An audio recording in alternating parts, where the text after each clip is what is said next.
கவலை என்பது இல்லவே இல்லை அப்படின்னு நிரூபிக்க போகிறாங்க ஐயா. ஆனால் உங்கள் ப்ராக்டிக்கல் லைஃப்பில் மனிதர்கள் என்ன சொல்கிறாங்கன்னு கேட்டால் 95 லட்சம் கோடி கவலைகள் உலக மக்களுக்கு இருக்குன்னு சொல்லுது. கீதை என்ன சொல்லுதுன்னா கவலைன்னு ஒன்று கூட கிடையாது, ஏன்னா கவலையே கிடையாது, கவலையே இல்லாத ஒன்று அப்படின்னு சொல்லுதுங்க கீதை. எது உண்மைன்னு கேட்டால் 700 கோடி மக்கள் சொல்கிறாங்களே அது உண்மை இல்லை. ஒருத்தர் சொல்கிறார் பாருங்க, வியாச முனிவர், அவர் சொல்கிறது தான் சத்தியம். ஏற்றுக்க முடியுமா உங்களால்? ஒன்றும் ஒரு பஞ்சாயத்து எடுங்க, 10 பேர் ஆப்போசிட்டாக சொல்லிட்டா போதும், ஒருத்தர் 2 பேர் சொல்கிறது எடுப்படாது. உண்மை தானே? அந்த காலத்துலலாம் அப்படி கிடையாது. தீர விசாரிப்பாங்க. ஒருத்தர் சொன்னதே ஆயினும் அதை தீர விசாரித்து பதில் சொல்லுவாங்க. ஓகே, நம்ம பாயிண்ட்டுக்கு வருவோம். கவலை என்பது இல்லவே இல்லை. நிரூபிக்கட்டுமா? முதல்ல ஒன்று சொல்கிறேன். கவலை என்பது கருப்பாக இருக்குமா, சிவப்பாக இருக்குமா, குட்டையாக இருக்குமா, நெட்டையாக இருக்குமான்னு கேட்டால் கவலை என்பதுக்கு நிறம் கிடையாது. கவலைக்கு ஏதாவது நிறம் இருக்கா? கவலைக்கு ஏதாவது உருவம் இருக்கா? ஸோ கவலை நிறமற்றது, கவலை உருவமற்றது. உண்மைதானங்க ஐயா? இப்போ கவலைங்கிறத விஷயத்தை பற்றி நம்ம சிந்திக்கிறோம். கவலை என்பது எதுவாக இருக்கும்னு சிந்திக்க தொடங்கும். சரி, கவலை என்பதை யோசிச்சுக்கிட்டே இருக்கும். அது நெட்டையும் இல்லை, குட்டையும் இல்லை, கருப்பும் இல்லை, சிவப்பும் இல்லை. ஏனென்றால் அதுக்கு நிறமும் இல்லை, உருவமும் இல்லை. இது வரைக்கும் புரிஞ்சுதா? ரைட். கவலை என்பது திடப்பொருளும் அல்ல, திரவ பொருளும் அல்ல, வாயு பொருளும் அல்ல. ஏன்னு கேட்டால் கவலை என்பது ஒரு பொருளே அல்ல. ஐயா, உண்மையிலே கவலை என்பது பொருளாக இருந்தால் மார்க்கெட்டில் விற்க ஆரம்பிச்சிருவாங்க. வாடா இந்த 1/2 கிலோ கவலை எடுத்துன்னு போய் உனக்கு வேண்டாதவங்க மேலே வீசி விட்டு போயிட்டேரு அப்படின்வாங்க. உண்மையா இல்லையா? அதனால் கவலை என்பது திடப்பொருளும் அல்ல, திரவ பொருளும் அல்ல, வாயு பொருளும் அல்ல. ஏன்னு கேட்டால் கவலை என்பது ஒரு பொருளே அல்ல. இதை புரிஞ்சுக்கங்க. அது எப்படி கவலை என்பது பொருளே இல்லைன்னு இன்னொரு விதத்தில் சொல்லலான்னு கேட்டால், கவலை என்பது என்னன்னு தெரிஞ்சு போச்சு, அதனால் கவலை என்பது பொருள் இல்லைன்னு புரிஞ்சுக்கலாம். கவலை என்பது என்னன்னு கேட்டால் கவலை என்பது ஒரு உணர்வு. சந்தோஷம் என்பது ஒரு உணர்வு தானேப்பா? சந்தோஷம் என்பது ஒரு உணர்வுங்கிற மாதிரி கவலை என்பது ஒரு உணர்வு. சரியா போச்சு, புரிஞ்சிருச்சு. இப்போ உணர்வு என்கிறபடியால் அது மனதில் தான் தோன்றும். சொல்லுங்க, உணர்வு என்கிறபடியால் அது மனதில் தான் தோன்றும். ஏன்னா அது பெட்டிக்குள்ளேயோ பீரோவிலேயோ இருக்காது. ஏன்னா அது ஒரு உணர்வு, எனவே அது மனதில் தான் தோன்றும். தொலைச்ச இடத்துல தானே தேடணும். பழமொழி இருக்கா இல்லையா? நீங்கள் பீரோ சாவியை வீட்டில் விட்டுட்டு இங்கே வந்து தேடினா கிடைக்குமா? கிடைக்காது. அது மாதிரி தொலைச்ச இடத்துல தான் தேடணும்னு சொல்லுவாங்க. அதனால் கவலைக்கு காரணம் எங்கே இருக்குது? மனதில் தான் இருக்குது. ஏன்னா அது ஒரு உணர்வு, மனதில் தான் தேட வேண்டும். அதனால் கவலைக்கு காரணத்தை வெளிப்புறத்தில் தேடிக்கொண்டு இருக்கிறோம் நாம் எல்லாரும். அது முதல்ல முட்டாள்தனத்தை நிறுத்தணும். கவலைக்கு காரணங்களை வெளிப்புறத்தில் நாம் தேடிக்கொண்டிருக்கிறோம். அந்த முட்டாள்தனத்தை நம்ம நிறுத்தணும். ஒரு உதாரணத்துக்கு சொல்கிறேன். நான் ஒரு தனி வழியாக போயிட்டு இருந்தேன். நகையெல்லாம் போட்டுட்டு இருந்தேன். ஒருத்தன் வந்தான், கழுத்தில் கத்தியை வச்சான், எல்லா நகையும் பிடுங்கிட்டு போயிட்டான். உடனே நான் உட்காந்து கவலைப்பட்டுட்டு இருக்கேன். காரணம் என்ன கேட்டால் என்னுடைய கவலைக்கு காரணம் அந்த வழிப்பறி காரணம் தான் அப்படின்னு சொல்கிறேன். அது உண்மையா அப்படின்னு கேட்டால் இல்லை. கவலைக்கு காரணம் அவன் அல்ல. ஆனால் நம்ம நிறுத்திட்டு இருக்கோம், அவன் திருடலைன்னா நம்ம கவலை வந்திருக்கா, அதனால் அவன் தான் காரணம் அப்படி நினைக்கிறேன். இல்லை, கவலைக்கு காரணத்தை உன்னிடத்தில் தேடுன்னு அப்போவே சொல்லியிருக்கேன். ஞாபகம் இருக்கா? ரைட். என்ன தேடணும் அப்படின்னு கேட்டால், நீ முதல்ல தனியாக போனது தப்பு. தனியாக ஏன்பா நகையெல்லாம் எடுத்துகிட்டு போகிற, தனியாக போகலாமா? யாரையாவது கூட்டிகிட்டு போயிருக்கணும். சரி, அதான் அது ஒரு தப்பு மட்டுமா பண்ண? நீ தனி வழியாக போயிருக்க. ஏன் கும்பல் இருக்கிற வழியாக போ, ஏன் தனி வழியாக போன? அது ஒரு தப்பு. ரெண்டாவது, நகையெல்லாம் ஒரு பையில் போட்டு எடுத்துகிட்டு போயிருக்கலாம். ஆனால் இப்போ என்ன பண்ணியிருக்க? அலங்காரம் பண்ணிட்டு போயிருக்க. அதனால ஆக இப்படி கவலைக்கு காரணம் உன் மனதில் தேடினால் உனக்கு கவலைகள் இருக்காது அப்படின்னு சொல்கிறாங்க. அப்போது இன்னொன்று சொல்கிறாங்க, அது எப்படி உன்னுக்குள்ளேயே தேடினா உனக்கு கவலை இல்லை, எப்படி இல்லாமல் போயிடும் அப்படின்னு கேட்டால், கவலைக்கு காரணத்தை உன் மனதிலேயே தேடணும்னா எப்படி தேடுறது? ஐயா, நீங்கள் உட்கார்ந்துருக்கிற இடத்துல உங்கள் பைக் சாவி காணும். என்ன பண்ணுவீங்க? கையெல்லாம் பார்ப்பீங்க, சட்டையெல்லாம் பார்ப்பீங்க, சேரெல்லாம் தூக்கிட்டு பார்ப்பீங்க, சுற்றி முற்றி பார்ப்பீங்க, வீடு ஃபுல்லாக பெருக்கியாவது பார்ப்பீங்க. ஆனால் கவலைக்கு காரணத்தை உன் மனதில் தேடுனா என்ன அர்த்தம்? மண்டையை உலுக்கி பார்ப்பீங்களா, தட்டி பார்ப்பீங்களா, என்ன பண்ணுவீங்க? ஒன்றும் கிடையாது. ஆக என்ன பண்ணணும்னு கேட்டால், முல்லை நான் மிதித்து விட்டேன் என்று உணர வேண்டும், முள் குத்தியது என்று சொல்லக்கூடாது. அது மாதிரி இல்லை, வரிசையாக 3 பாயிண்ட்டு சொன்னேன். அவன் ஏமாற்றினான் நினைக்கக்கூடாது, நான் ஏமாந்தேன் நினைக்கணும், அவன் திறமை நினைக்கக்கூடாது, எனது அஜாக்கிரதை நினைக்கணும். கூடவே இருந்து குழி பறிச்சான்னு சொல்லக்கூடாது. ஆனால் எப்படி நினைக்கணும், நம்ம தகுதியற்றவனை நம்பியது தான் என் குற்றம் என்று நினைக்க வேணும். இப்படி நம்ம இப்போ இதனால் என்ன லாபம்? மிகப்பெரிய லாபம் இருக்குன்னா, ஒவ்வொரு தோல்வியும் இந்த மாதிரி தன்னுள் காரணம் இருக்குது என்று சிந்திக்க தொடங்கினால் you will get lot of experience. அனுபவங்கள் நிறைய கிடைக்கும். அனுபவங்கள் சேர சேர சேர சேர உனக்கு மனசு பக்குவம் அடையும். பக்குவம் அடைஞ்சதுக்கு அப்புறம் பார்த்தீங்கன்னா கவலைக்கு காரணம் உன் மனமும் இல்லைன்னு முடியும். இப்போ என்ன சொல்கிறேன், கவலைக்கு காரணம் உன் மனமும் இல்லைன்னு சொல்கிறேன். அப்போ என்ன சொன்னேன், கவலைக்கு காரணம் உன் மனசு தான் சொன்னேன். கரெக்டா இல்லையா? இப்போ இரண்டுக்கு முரண்பாடாக இருக்கா இல்லையா? அதை தான் சொல்ல வந்தேன் நான். Good, Pandian the great. எல்லாரும் ஒரு கரவசை கொடுங்க. அந்த மனம் வேறு, இந்த மனம் ரெண்டுமே ஓ மனசு தான். இருந்தாலும் அப்போ மனசு என்னன்னா அனுபவம் இல்லாத மனசு. எனவே நீ உன்னிடத்திலேயே குற்றத்தை தேடிக்கொண்டிருந்தாய். இப்போ நீ வைஸ் மேன் ஆகிட்ட, அனுபவங்கள் நிறைய சேர்ந்துருச்சுன்னா எக்ஸ்பீரியன்ஸ்டு பர்சனாக மாறிட்டேன். ரைட்டா? ஐயா ஒரு ப்ரைவேட்டாக ஒரு இன்விஜிலேஷன் கம்பெனி ஆரம்பிக்கிறாருன்னா அனுபவம் உள்ள ஆளுங்களை தான் எடுப்பாரே தவிர அனுபவம் இல்லாதவங்களை எடுத்தால் அவர்களுடைய தோல்வியெல்லாம் கம்பெனியுடைய தோல்வி ஆகிடும். அதனால் அனுபவங்களுக்கு அவ்வளோ முக்கியம். ஆக அனுபவங்கள் இருந்தால் கவலைகள் இல்லாமல் போயிடும். சரியா? அப்போது இன்னொரு உதாரணம் கூட சொல்கிறான். செல்ஃபோன் தொலைஞ்சிருச்சுன்னு வச்சுங்களேன், ட்ரெயினில் பேக்கெட்டில் வச்சதுனால தூங்கும்போது தொலைஞ்சிருச்சு. அப்போது ரெண்டாவது தடவை அதே மாதிரி பேக்கெட்டில் வைப்பியா? அதாவது பேக்கெட்டில் வைக்க தூங்கும்போது தொலைஞ்சி போச்சுன்னா இன்னொரு தடவை தூக்கம் வந்தால் கூட பேக்கெட்டில் செல்லு வைப்பியா? வேற ஒரு செல்லை மாட்டேன் இல்லையா? ஏன்னா ஏற்கனவே தொலைச்சிருக்கேன், அதனால் வைக்கணும். ஆக ஒவ்வொரு அனுபவங்களும் ஒவ்வொரு தோல்விகளும் உங்களுக்கு அனுபவங்களாக மனதில் பதிந்தால் மட்டுமே உனக்கு எதிர்காலத்தில் கவலையற்ற ஒரு அனுபவம் உள்ள மனம் கிடைக்கும். அதனால் அனுபவம் உள்ள மனம் கவலையற்ற நிலையாகிடும். இப்போ பாருங்கள், கவலைக்கு காரணம் உன் மனமும் இல்லைன்னு ஆயிடுச்சு. ஆனால் அங்கே என்ன சொன்னேன், கவலைக்கு காரணம் வெளிப்புறத்தில் இல்லைன்னு சொன்னேன். அந்த வழிப்பறி காரணம்லாம் கவலைக்கு காரணம் இல்லைன்னு சொன்னா இல்லையா? அப்போ கவலைக்கு காரணம் வெளிப்புறத்தில் இல்லை, இங்கே கவலைக்கு காரணம் உள்ளே உன் மனதுக்குள்ளேயும் இல்லைன்னு சொல்கிறேன். இப்போ ஒன்று பாருங்கள், எந்த ஒன்று உள்ளேயும் இல்லை வெளியேயும் இல்லையோ அது இல்லாத ஒன்றாகும். ஒருவேளை இது இருக்கிற பொருளாக இருந்தால் ஒன்று உள்ளே இருக்கணும், இல்லை வெளியே இருக்கணும். கரெக்டாக இல்லையா? அப்போது எந்த ஒன்று உள்ளே, அப்போ கவலைக்கு காரணம் வெளியேயும் இல்லை உள்ளேயும் இல்லைன்னா கவலைக்கு காரணமே இல்லைன்னு அர்த்தமாகுது. காரணமே இல்லைன்னா காரியமும் இல்லைன்னு ஆகுது. ரைட்டா? காரணமும் காரியமும் சேர்ந்தே நிகழும்னு சொல்லுவாங்க. அந்த வகையில் பார்க்கும்போது கவலை என்பதே இல்லை. கவலை என்பதே இல்லைன்னு நான் நிரூபிச்சிட்டேன். மீண்டும் ஒரு முறை ஷார்ட்டாக சொல்கிறேன். கவலை என்பது கருப்போ சிவப்போ நெட்டையோ குட்டையோ கிடையாது. காரணம், கவலைக்கு நிறமில்லை, உருவமில்லை. புரியுதுங்களா? இல்லை வேகமாக சொல்கிறனோ? புரியுது. கவலை என்பது திடப்பொருளும் அல்ல, திரவ பொருளும் அல்ல. காரணம் என்னென்னா கவலை என்பது பொருளே அல்ல. கவலை என்பது பொருளே இல்லைன்னு எப்படி சொல்லலாம்னா அது ஒரு உணர்வு. உணர்வு என்கிறபடியால் அது மனதில் தான் தோன்றும். எனவே அது வெளிப்புறத்தில் இல்லை. வெளிப்புறத்தில் இல்லைங்கிறது ஈக்குவேஷன் நம்பர் 1ன்னு வச்சுக்கோங்க. அப்போ உள்ளே தான் தேட ஆரம்பிக்கணும். உள்ளேயே தேட ஆரம்பிக்கும் போது மனம் பக்குவம் அடையுது. கவலைக்கு காரணம் உன் மனமும் இல்லைன்னு ஆயிடுது.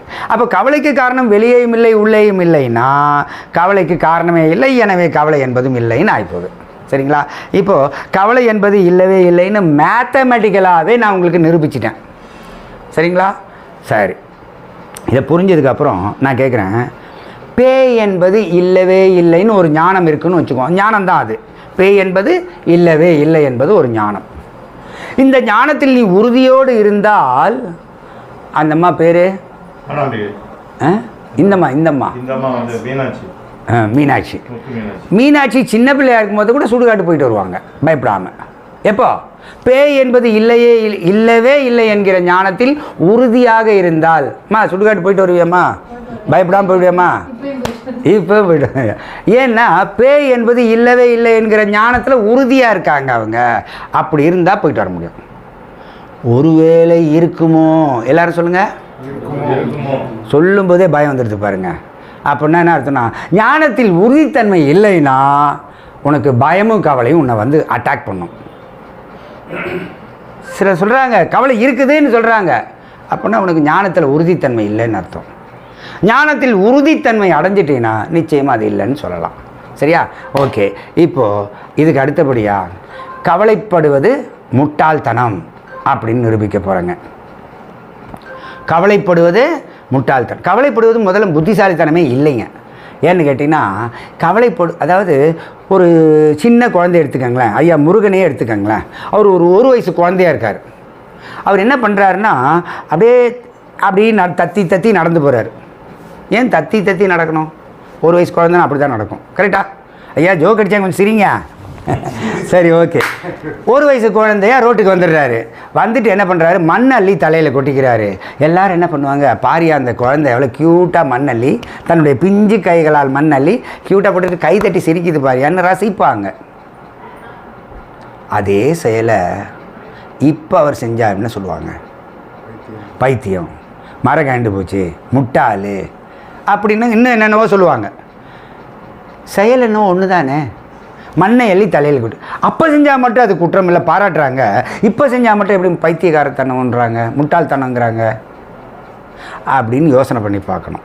என்னன்னு கேட்டால், மண்ணை எள்ளி தலையில் கொட்டிக்கொள்வதால் தனக்கு தீங்கு என்பது அந்த குழந்தைக்கு தெரியாது. எனவே அது தவறு என்று தெரியாத போது அந்த தவறை அந்த குழந்தை செய்யும்போது அது தவறில்லை. இப்போ புரியுதுங்களா? ஆனால் இப்போ இருக்கிற முருகனுக்கு என்ன தெரியும், மண்ணை எள்ளி தலையில் கூட தனக்கு தான் முடிகிடலாம் ஆகிடும், ஸ்கின் டிசீஸ்லாம் வரும், நமக்கு அது தேவையில்லாத ஒன்று, அது இல்லாமல் பிரச்சனை தான் வருதுன்னு தெரியும், துன்பம் தான் கிடைக்குதுன்னு தெரியும். அது தெரிந்த பின்பும் அதை செய்தால் அது முட்டாள்தனம் தான். ஒரு தவறு, ஒரு விஷயம், ஒரு செயல் தவறு என்று தெரிந்த பின்பும் செய்தால் அது முட்டாள்தனம். ஒத்துக்கிறீங்களா? ஐயா நீ தெரியாமல் என்ன வேணால் செய்ப்பா, சரிடா, 2-3 வாட்டி போயிட்ட, 2-3 வாட்டி அது நீ போகிற வழியெல்லாம் முள் குத்திருச்சு, காலில் குத்திருச்சு, சரி. ஆனால் இந்த வழியாக போனால் முள் இருக்குன்னு தெரியாமல் நீ போயிட்டே இருக்கிற, 3 நாளாக போயிட்டா, 3 நாளாக முள் குத்துச்சு. ஆனால் அப்புறமா தான் சொல்லுவாங்க, அந்த வழியாக போனால் எப்போவுமே முள் குத்தும், அந்த பக்கம் போகாதீங்க, இந்த பக்கம் ஒரு வழி இருக்குது அதில் முள்ளே இல்லைன்னு சொல்லிட்டாங்க. ஆனால் இதை தெரிஞ்சதுக்கப்புறமா அந்த வழியாக போனால் நீ முட்டாளா இல்லையா? ஆனால் அந்த வழியாக போனால் முட்டாள் இல்லை. புரியுதுங்களா? அதே மாதிரி ஒரு செயலை தவறு என்று புரிந்த பின்பும் செய்வது முட்டாள்தனம். இதை புரிஞ்சுக்கங்க. இப்போ நான் சொல்கிறேன், கவலைப்படுவதால் நம் மனம்தான் பாதிக்கப்படுகிறது. சொல்லுங்க, நம் மனம்தான் பாதிக்கப்படுகிறது. மீண்டும் சொல்லுங்க, இந்த மனம் இது நாள் வரை நமக்கு தெரியாது, எனவே இன்று வரை இந்த வகுப்புக்கு முன்னாடி வரைக்கும் நீங்கள் கவலைப்பட்டுட்டு இருந்தீங்க, அது தவறு இல்லை. ஏன்னா சிறு பிள்ளைகள் போல தவறுன்னு தெரியாமல் நீ செஞ்சிட்டீங்க, அது தவறு இல்லை. ஆனால் இப்போ கற்றுக்கிட்டீங்க என்னென்ன, கவலைப்படுவதால் என் மனம்தான் பாதிக்கப்படுதுன்னு புரிஞ்சுக்கிட்டீங்க, அதனால் நீங்கள் கவலைப்பட்டீங்கன்னா நீங்கள் முட்டாள் தான். இப்போ புரியுதுங்களா? இந்த மாதிரி சொல்கிறது தான் உலக மக்கள் எல்லோருமே கவலைப்பட்டு கொண்டு இருக்கிறார்கள்னு ஒரு இடத்துல படித்தேன். அப்போ தான் அதை கோட் பண்ணி சொன்னேன், இவ்வுலகில் கவலை இல்லாதவர் எவரும் இலர் அப்படின்னு சொன்னேன். அப்படின்னு சொல்லி அப்படின்னா என்ன அர்த்தம், கவலைப்படுறது தான் முட்டாள்தனமாச்சே. அப்படின்னா என்ன அர்த்தம், 700 கோடி உலக மக்களும் முட்டாள்கள் தானே, கரெக்டுங்களா? ஏன்னா கவலைப்படுவது முட்டாள்தனம். அப்போ 700 கோடி மக்களும் கவலைப்படுகிறார்கள். நெற்றிக்கண் திறப்பினும் குற்றம் குற்றமா இல்லையா? அப்போ 700 கோடி மக்களே ஆனாலும் தப்புனா தப்பு தான், ரைட்டா? அந்த வகையில் பார்க்கும்போது முட்டாள்தனம்னா முட்டாள்தனம் தான். அப்போது நான் என்ன சொன்னேன், 700 கோடி உலக மக்களும் கவலைப்படுறாங்கன்னு மனசில் வச்சுக்கிட்டு வேறு மாதிரி சொன்ன பதிவில் 700 கோடி உலக மக்களும் முட்டாள்களேன்னு உடனே அந்த அம்மாவுக்கும் வந்துருச்சு.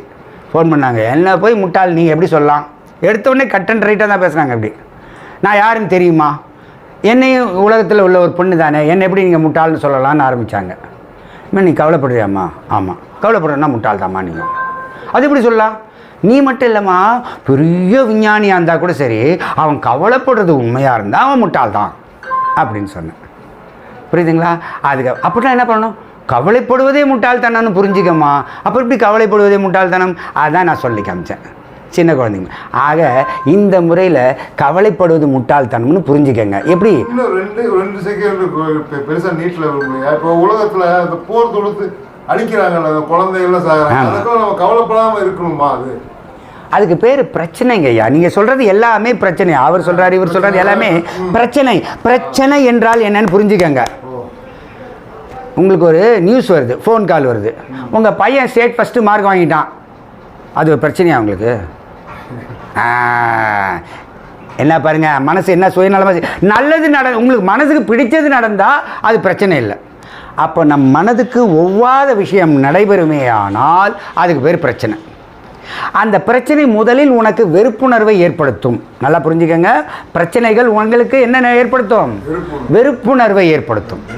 அந்த வெறுப்புணர்வு என்னமாகும்னா கோபமாக மாறும், கவலையாக மாறும், வெறுப்பாக மாறும், எல்லாமே அப்புறம் தான் கிடைக்கும். சொல்கிறேன் கேளுங்க. நான் இப்போ உட்காந்துட்டு இருக்கேன், நான் இப்படி உட்காந்துட்டு இருக்கேன். என்னுடைய பேர பையன் வர்றான். வந்து என்ன பண்ணுறான், டேபிள் மேலே இருக்கிற ஒரு ஹார்லிக்ஸ் பாட்டில் தள்ளி விட்டுறான்.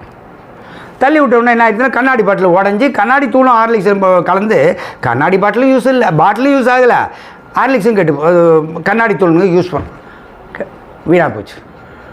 உடனே அது ஒரு பிரச்சனையா இல்லையா? காஸ்ட்லி பொருள் போயிடுச்சு, பிரச்சனை தான். இப்படினாலே பிரச்சனை தான். பிரச்சனை என்னொன்னே அவன் கையில் மாட்டினான்னு வச்சுக்கோ, உடனே கோவமாக மாறிடும். கோவமாக மாறிட்டு பிறரை துன்புறுத்துகிற அளவுக்கு நம்ம இப்போ என்ன நம்ம பண்ணியிருக்கோம்னு கேட்டால், பிரச்சனை ஏற்பட்டது, வெறுப்பாக மாறியது, வெறுப்பு கவலையாக மாறியது, கவலை கோபமாக மாறியது, கோபம் பிறரை துன்புறுத்தியது. 5 விஷயம் நடந்துருச்சு. அந்த குழந்தை பண்ணது ஒரு தப்பு தான், நீ 5 தப்பு பண்ணிட்ட. அப்போ நீ என்ன பண்ணணும்னா, இதெல்லாம் அஞ்ஞானிகளுக்கு நடக்கிற சாதாரண விஷயம். நீ என்ன பண்ணணும், ஒரு ஞானியாக இருந்தா அப்படின்னா, முதல்ல ஒரு பிரச்சனை நடந்தால் வெறுப்புணர்வு ஏற்படும். அப்போ இது பிரச்சனைன்னு புரிஞ்சுக்கலாம். அப்போவே நீ என்ன ஆயிடணும், அலர்ட் ஆயிடணும். என்ன அலர்ட் ஆயிடணும்னா, அந்த பிரச்சனைக்கு தீர்வு காண முயற்சிக்க வேண்டும். எந்த ஒரு பிரச்சனையே ஆயினும் தீர்வு காணணும். இப்போது அன்எக்ஸ்பெக்டடாக என் ஒய்ஃபு ஒரு ஆக்சிடெண்ட்டில் இறந்துட்டாங்கன்னு வச்சுக்கோங்க. அதில் ஏன் முயற்சின்னு ஏதாவது இருக்கா? என்னுடைய செயல்னு ஏதாவது இருக்கா? என் மனைவி இறந்ததில். அப்போ நான் எந்த குற்றத்தையும் செய்யாத போது கவலை என்கிற தண்டனையை மட்டும் ஏன் இறைவன் எனக்கு தர வேண்டும் என்று நீ சிந்திக்க வேண்டும். இன்னொரு வாட்டி சொல்லட்டுமா? என் மனைவி இறந்துட்டாங்க. ஐயா, நீங்கள் எல்லாம் ட்ரெயினில் போகிறீங்க, அப்போ நிறைய பேர் ஏறுறாங்க, அவங்க அதுக்கு பேர் பிறப்புன்னு அர்த்தம். நிறைய பேர் இறங்குறாங்க, அதுக்கு பேர் இறப்புன்னு அர்த்தம். அது மாதிரி வாழ்க்கை பயணம் தான் அது. அப்போ நிறைய பேர் இறங்கும்போது உனக்கு என்ன அறிவு வரணும், நானும் ஒரு நாள் இறங்க வேண்டிய இடம் வரும்னு நினைக்கணும். இந்த மாதிரி நினைக்கிறத விட்டுட்டு மரணத்துக்கு அது தவிர்க்க முடியாத பிரச்சனையப்பா, அதுக்கு பேர். அதாவது பரிகாரமற்ற செயல்னு சொல்லுவாங்க. அது என்ன பரிகாரமற்ற செயல்னா, எந்த ஒன்று நடப்பதை யாராலும் தடுக்க முடியாதோ, எந்த ஒன்று நடந்தே தீருமோ, எந்த ஒன்று நடப்பதற்கு அதை தடுப்பதற்கு மாற்று வழியே இல்லையோ, அதுக்கு பேர் பரிகாரமற்ற செயல். பரிகாரமற்ற செயலுக்கு கூட கீதையில் தீர்வு இருக்கு. அது என்ன தீர்வுனா, ஏற்றுக்கொள்ள வேண்டும். அது ஏன் ஏற்றுக்கணும் அப்படின்னு கேட்டால், ஏற்றுக்கொண்டால் உன் பிரச்சனை காணாமல் போதும். மனைவி இறந்துட்டாங்க, இது இயற்கைன்னு நினை, ஏற்றுக்கொள். என் முயற்சினால் என் மனைவி காப்பாற்றுற மாதிரி இருந்தால் நான் ஊரில் இருக்கிறவங்க எல்லாரையும் காப்பாற்றிடுவேன். வேர்ல்டு ஃபுல்லாக டெத்து நடக்கலன்னா என்ன ஆகும்? எல்லாரும் அழிவாங்க, இடம் இல்லாமல். புரியுதா இல்லையான்னு சொல்கிறேன். அதனால் என் மனைவி இறப்பதை என்னால் தடுக்க முடியவில்லை, அதாவது என்னுடைய தவறு எதுவும் இல்லாத போது கவலை என்கிற தண்டனையை நான் எனக்கு தரக்கூடாதுன்னு புரிஞ்சுக்கோ. ஒன்று. தவிர்க்க முடியாத விஷயங்களை பரிகாரமற்ற செயல்னு சொல்லுவாங்க, அதை ஏற்றுக்கொள். ஏற்றுக்கொண்டால் எப்படி பிரச்சனை தீருதுன்னு பாருங்கள். அதிசயமான விஷயம் அது. கொஞ்சம் நேரம் உட்காருங்க, கொஞ்சம் அலர்ட்டாக இருங்கன்னு சொல்ல வரேன், வேறு ஒன்றும் இல்லை. என்ன சொல்ல வரேன்னா, ஒரு பிடி பீரியட், நீங்கள் ஒரு பேஸ்கெட் பால் பிளேயர், நம்ம அவர் எடுத்துக்கோம், உங்களையே நிறைய எடுத்துட்டோம், அவர் ஒருத்தர் எடுத்துக்கோம். என்ன பண்ணுறாரு, நம்ம நண்பர் வந்து ஒரு பேஸ்கெட் பால் கேப்டன், நல்லா விளையாடுறாரு. விளையாடினே இருக்கிறாரு. ஒரு 45 மினிட்ஸ் எவ்வளோ கேலரிஸ் பேர்ன் ஆகும், நிறைய எனர்ஜி, நிறைய வேர்த்து கொட்டும், கண்ணாமண்ணான்னு விழுவார். ஒவ்வொரு தடவையும் பேஸ்கெட் பால் சிமெண்ட்டு தராது, கை முட்டியெல்லாம் ஆட்டிப்பட்டு தேய்ச்சிக்கிட்டு ரத்தமாக கொட்டும். இருந்தாலும் லாஸ்ட் 5 மினிட்ஸில் அவர் கோல் போடுறதுல அந்த பேஸ்கெட் பண்ணுறதுல தான் அவருக்கு எய்ம் இருக்கும், வெற்றி அடைகிறதுல தான் அவருக்கு எண்ணம் இருக்கும். அப்போ இவ்வளோ எனர்ஜி வேஸ்ட் ஆகியும் கூட அவருக்கு கஷ்டமே தெரியல. உண்மை தானே? ஏனென்றால் அத்தனை துன்பங்களையும் ஏற்றுக்கொண்டு அனுபவிக்கிறார். சதைவலி இருக்கா? இருக்கு. எலும்பு வலி இருக்கா? இருக்கு. முட்டி தேஞ்சு போச்சா? இருக்கு. ரத்தம் வடிகிறதா? வடிகிறது. எல்லாம் இருந்தும் அவர் ஏற்றுக்கொண்டதை அனுபவிப்பதால் துளி கூட அவர் வலியை உணராமல் பண்ணுறார். உண்மையா இல்லையா? அதே சமயத்தில் அடுத்த பீரியடுக்கு லேட்டாக வர்றார். Why are you coming late? Go to the last bench. Stand up on the bench. Say loudly, hereafter I will not come lately to the class. அப்படின்ற, இனிமே தாமதமாக வகுப்புக்கு வரமாட்டேன் என்று 10 முறை லவுடராக சொல்லுன்னு சொல்கிறேன். இந்த பாய்ஸ் இருக்காங்க, கேர்ள்ஸ் இருக்காங்க, எல்லோரும் முன்னாடி அதை சொல்கிறதுக்கு முடியாமல், தாங்க முடியாமல் அவருக்கு அழுகையே வந்துடுது. ஏன்னா மிகச்சிறிய பெஞ்சுமல் நின்று 4 வார்த்தை சொல்கிறதுக்கு கஷ்டமாப்பா. இருந்தாலும் அவரால் செய்ய முடியல. ஏன்னு கேட்டால் ஏற்றுக்கொள்ளாமல் அதை அந்த தண்டனை அனுபவிக்கிறார். அதனால் அந்த துயர் பெருந்துயராக தெரிகிறது. அதே சமயத்தில் பிளே கிரவுண்டில் ஏற்றுக்கொண்டு நீ அனுபவிச்சினா எவ்வளவு பெரிய வலியாக இருந்தால் கூட வலியை உணர மாட்டாய். ஏனென்றால் வலியை உணர வேண்டிய உன் மனம் வேறு இடத்தில் கவனம் திசை திருப்பப்பட்டிருக்கிறது. எனவே தான் கவலைப்படுவது உன் மனம், அந்த மனதை வேறு திசையில் திருப்பு. அறிவை கொடு, உடனே மனம் அதை பிரச்சனையிலேருந்து வெளியே வரும். அதே சமயத்தில் ஆத்ம ஞானத்தில் உன் மனதை நிலைநிறுத்து, நீ சந்தோஷமாக வாழ்வாய். ஓகே, இப்போ என்ன சொல்ல வரேன்னு கேட்டால் அடுத்த பாயிண்ட்டு, கவலைப்படுவதால் என் காலம்தான் விரயமாகிறது. விரயம்னா புரியுங்களா? என் காலம்தான் வீணாகிறது. அப்போ இது தெரியாத வரைக்கும் கவலை இல்லை, தெரிஞ்சிருச்சுன்னா முட்டாள்தனம். தெரிஞ்ச பிற்பாடம் கவலைப்பட்டால் முட்டாள்தனம். சரிங்களா? கவலைப்படுவதால் எந்த பலனும் இல்லை. இது தெரியாத வரைக்கும் கவலைப்பட்டுட்டு இருந்தோம், அது சிறு குழந்தை போல கவலைப்பட்டு இருந்தோம், தப்பு இல்லை. ஆனால் தெரிஞ்ச பிற்பாடம் கவலைப்பட்டால் அது முட்டாள்தனம்னு சொல்லிக்கிட்டே இருக்கலாம். அப்படி கவலை என்ற ஒன்று இல்லவே இல்லைன்னு இன்றைக்கி நான் நிரூபிச்சிட்டேன். இப்போ கொஞ்ச நேரத்துக்கு முன்னாடி இது தெரிஞ்ச பிற்பாடம் நீ கவலைப்பட்டால் நீ முட்டாள் தான். கரெக்டுங்களா? ஏன்னா கவலை என்ற ஒன்று இல்லவே இல்லை. இதுக்கு ஒரு வடிவேல் ஜோக்கு நான் சொல்லுவேன். ஆனால் அது மாதிரி ஜோக்கு நடக்கலை, இமேஜின் பண்ணி சொல்லுவேன். அதாவது ஒரு இடத்துல கிணறே இல்லைன்னு வச்சுக்கோங்களேன், அந்த இடத்துல கிணறு இருக்கிறதா நினைத்து ஒரு கற்பனை, தவறான கற்பனை. அந்த கிணற்றில் தண்ணீர் இருப்பதாக நினைத்து அந்த தண்ணியில் கொடிய விலங்குகள், முதலை, பாம்பு போன்ற கொடிய விலங்குகள் இருப்பதாக நினைத்து அந்த கிணற்றில் நீ விழுந்துவிட்டு நீச்சலும் தெரியாமல் தத்தளிப்பதாக நினைத்து கொண்டு கற்பனை செய்தால், அப்படி கற்பனை செய்து நீ துன்பப்பட்டால் அதை விட முட்டாள்தனம் எதுவுமே இல்லை. ஏன்னா அங்கே கிணறே இல்லை. கிணறு இருந்தால் தான் தண்ணி இருக்கும், தண்ணி இருந்தால் தான் முதல்ல இருக்கும், முதல்ல இருந்தால் தான் ஆபத்து இருக்குது, ஆபத்து இருந்தால் தான் உயிர் போகும். இதெல்லாம் வேறு விஷயம். ஆனால் எதுவுமே இல்லாத இது மாதிரி தான் கவலை என்பதே இல்லை இல்லை இல்லை. அதை நிரூபிச்சும் காமிச்சிருக்கேன். உங்களுக்கு ஒரு விஷயம் தெரியுமா? பிரிதொரு மனிதனால் உனக்கு கவலையை தரவே முடியாது. பிரிதொரு மனிதனால், அதை வேற ஒரு மனுஷனால் உனக்கு கவலையை தரவே முடியாது. இப்போ தான் நான் நிரூபித்தேன். ஒருத்தன் கொள்ளை அடிச்சிட்டு போயிட்டான், நம்ம நினச்சிட்டு இருக்கோம் அவன் தான் என் கவலை காரணம். இல்லை, குற்றத்திற்கு காரணத்தை, பிரச்சனைகளுக்கு காரணத்தை மானிடா நீ உன்னிடத்தில் திருப்பு, உன்னிடத்தில் தேடத் தொடங்கு. அப்படி தேடத் தொடங்குன்னா இப்படி ஒரு விரலை வச்சுக்கோ, ஞாபகம் வச்சுக்கோ. இவன் நான் காரணம்னு எவரையோ கை காட்டுது பற்றியா? இந்த ஆள்காட்டி விரல் ஒன்று தான் சொல்லுது. 3 விரல் என்ன சொல்லுது? உன்னை கை காட்டுது பாரு. இது என்னன்னு கேட்குறீங்களா?